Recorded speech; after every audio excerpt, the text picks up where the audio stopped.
Hello! Gagawa tayo ng tutorial para paano gamitin ng Auto Stellar Imprint. Ito, pangalan niya.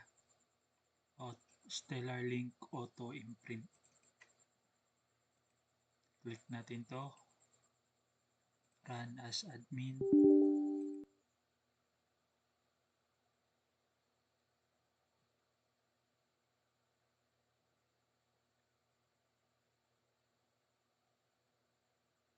Ayun, lumabas na.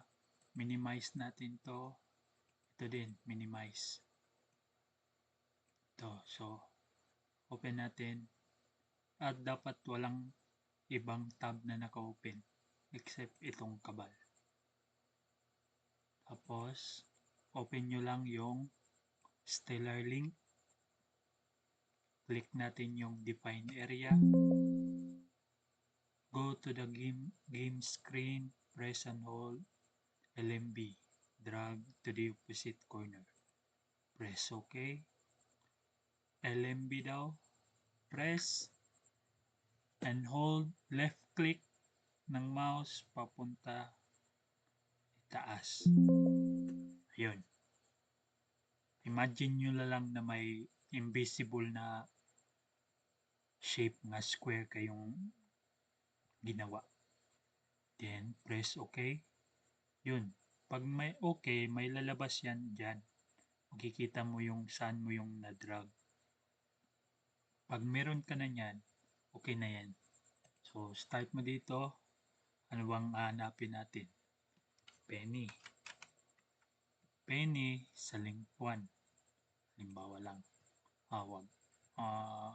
All attack lang sa link 3. All attack. Ito. Click lang kayo ng anong stat. Ito. Halimbawa. Din dyan. Yan. Tapos, dito. Click nyo to. Imprint. Katapos, dapat naka-start pala. Start. Sorry. Start. So, imprint. Ayun, gumagana siya. Kailangan pala yung cursor ng mouse is nakatutok doon sa imprint. Yun na yun. Thank you. Bye-bye.